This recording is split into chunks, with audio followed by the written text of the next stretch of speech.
We are going to compare the Bauer, the Ryobi, and a brand new Dewalt. I want to know which one's good. I want to know if these are worth the money. There's a good chance we kill one of them. We're going to be putting 11,000 screws. We're going to torture test them. We're going to test battery life. While we get started setting this up, voiceover Chad, tell us about the drills. To have as fair of a comparison as possible, we decided to go with the least expensive brushless options for each brand, comparing the Bauer, which is the Harbor Freight brand, the Ryobi, and the Dewalt. We landed on these options because it gave us a really good low, middle, and high price point to see if spending the extra money is really worth it. It's got a hooker? It's got a hooker. That's points for the Bauer. Starting off with the Bauer, which was the lowest priced impact driver, we did have to purchase everything separately since there wasn't a bundle deal available. There was no way to get this without buying everything separate. God, why is this so difficult? But even with the individual impactor, 1.5 amp hour battery, and charger, it came in significantly less than the other brands at just over $100, with the impact driver itself only coming in at $40. There was a bundle available for the Ryobi, including the 1.5 amp hour battery and charger, coming in at around $140, with the individual price of the driver at $90. I will note, being a regular Ryobi user, that their bundles are normally a little bit more expensive than this, so remember that the prices that I'm giving are probably not going to be the prices that you find in the store, but they should give you a baseline on the price differences between the brands.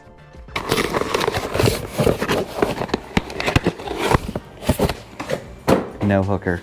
The Dewalt was the most expensive and also the most complicated to figure out their bundle system, with some of their prices over $280, with little information to know why the price was so high. Like this $288 bundle. That's the same impactor that we got with a slightly better battery. Very confusing. I did find a good base package for just over $170, with a little bit of a concession on the battery with only a 1.3 amp hour battery included, or at least that's what the bundle said, because on the battery it shows a 1.5 amp hours. The Dewalt's supposed to have a 1.3 amp hour battery? Yeah. It lies. So you may hear me mention that it's a smaller battery throughout the video, while in fact it is an equal battery that we are comparing to the other brands. Also has a hooker. Dewalt has a hooker. Bauer has a hooker. Ryobi does not have a hooker. Ryobi, come on, man. Hey Chad, is that heavy? Yeah, shut up. So we're gonna take these 11,000 screws and we're gonna really put the impactors through the test and see which one holds up the best, how long the batteries last, because really what you're looking for in an impact drill is how well is it gonna do on a long-term basis. Even if it's not the strongest, if it can handle a giant workload, I mean, you could at least consider it an excellent DIY tool, if not a professional level tool. So let's go. Needing some help with a massive general use test, we called our friend Isaac to give us a hand, but we may have failed to mention what the plan for the day was. Did Dan tell you what the plan for the day was?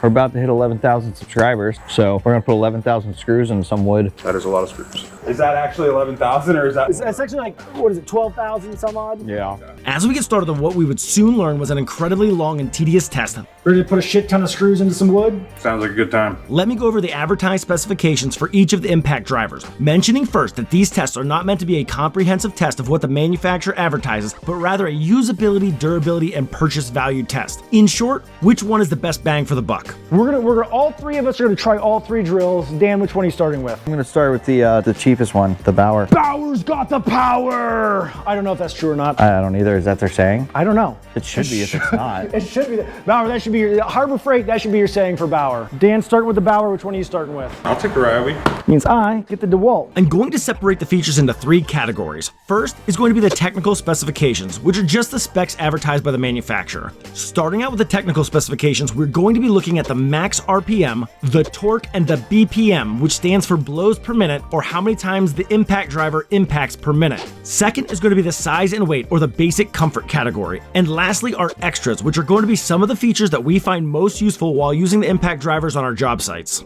It does have the trigger speed, so does the Ryobi. Ooh. Not nearly as slow. It doesn't have nearly as slow, but they all got the trigger speeds. For the extras category, we're going to be looking at 5 things. First, whether the battery has a charge indicator. Second, what the average charge time of the battery is. Third, does the impactor have head-mounted lights, and if so, do they have a delayed shutoff? If they don't stay on when you pull the trigger, don't even put them on there. Fourth, we will be considering the manufacturer's warranty, and fifth, whether the impact driver has a push and eject chuck. Let me show you what I mean.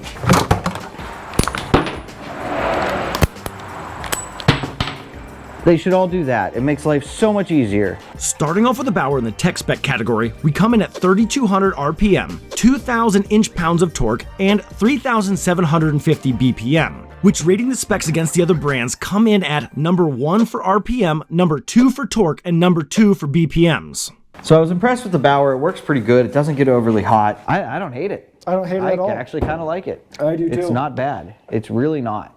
In the comfort category, the Bauer didn't do as well, coming in last place with both length at 5 3/4 inches and weight at 2.5 pounds. It is just not comfortable in your hand. The balance is bad. So if you're doing 1,000 screws with it, it's going to suck. And it hands out blisters. But he's got girl hands, so. For the Bauer, we do have a battery life indicator on the 1.5 amp hour battery, and after testing, we found that the charge time on this battery averaged out to be 1 hour and 30 seconds, which was second place for the charging times. The LED lights are head mounted and they also do have a delayed shutoff. The Bauer only has a 90-day manufacturer warranty, which is the least coverage of the 3 brands, and does not have a push and eject chuck. No eject. No eject. Are you also immediately regretting this decision? Oh, it's terrible. Like, my lower back's already mad at me from being hunched over at this level. This is the worst idea you've ever had. Your worst?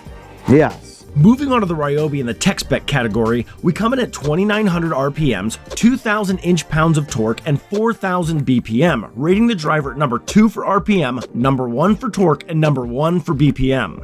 The Ryobi middle price range, power, let's go. Oh yeah. Oh, yeah. As for comfort, the Ryobi comes into the solid second place for both length at just under 5 3/4 inches and weight at 2.1 pounds. All right, voiceover Chad, take a break for a second so that I can kind of give you an update on what's going on this side of things. This is the 3rd day of putting screws into boards because we severely underestimated how many screws 12,000 screws is. No, we didn't. You did.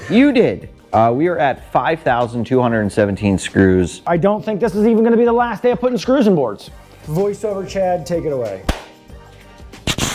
We do have the battery life indicator, and out of the 3 batteries, it is the most prominent and well displayed. I already like the Ryobi charging system better than everybody else's. Let me show you why. Right on the battery, it tells you how full charged you are. From all the way over here, I can see that I need 1 more bar charged on the battery. The charge time for the 1.5 amp hour battery averaged out to be 41 minutes and 7 seconds, Ryobi! coming in as the fastest charging setup of the group. And a battery charged so much faster than the other 2. Oh, like twice as fast. Unfortunately, it does not have a head-mounted LED light, and although it does have a light mounted down towards its base and does have a delayed shutoff, we have to take this category away from the driver. But the ones on the head are way 1,000 times better. Agreed. Yep. The manufacturer's warranty on the Ryobi is a 3-year limited warranty, but due to some one-on-one comparison, this only puts it in the second place slot. And finally, it does have the push and eject chuck for the most part. It slightly ejects. The Ryobi, after it's been broken in, it pops. For the final impact, we have the Dewalt off to a weak start, coming in last place in all 3 categories with 2,800 max RPM, 1,700 inch-pounds of torque, and only 3,200 BPM. I just want to shit on the Dewalt. It's the worst battery, the worst power. For all of its flaws in the other categories, Dewalt did sweep the field in the comfort category with the smallest size at 5.1 inches and by a good amount the lightest weight at 2.1 pounds. The only thing that it has going for it is comfortable. But don't get your hopes up on Dewalt making a late night comeback, having a rough start in the extras category, not including the battery life indicator with their 1.5 amp hour battery, and also coming in last place for the average charging time, taking 1 hour, 4 minutes, and 15 seconds. The Dewalt did give us the head-mounted LED lights and the delayed shutoff, but its only first place finish for this category is in the warranty department, with a 3-year limited warranty, squeaking out the victory over the Ryobi by also adding a 1 year of free service. Dan's really pissed off at that. Dewalt's my least favorite. No thank you, Black & Decker. I'd rather not. Finally, after days of work, we finished the 12,000 screws Screw number 12,000. and got a chance to tally and compare the results. If anyone gets that reference, leave it in the comments below. I'll give you a hint. Arnold Schwarzenegger. Yes. With the Ryobi coming in last place with an average of 468 screws per charge, the DeWalt in second place with 485, and to our surprise, the Bauer in the number 1 spot with an impressive 502 average screws per charge. Now obviously we wanted to do a lag bolt test, but I don't want to spend a whole lot of time on it because I think this clip right here will pretty much explain how the experiment went. Easily the winner. That is insane. Hold on. DeWalt.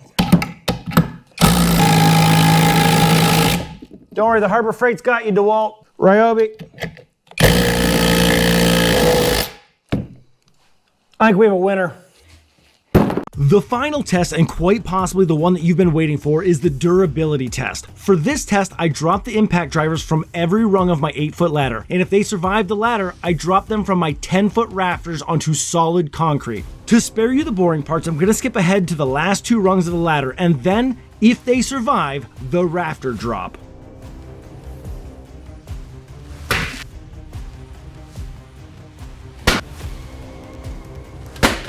So let's go from the rafters.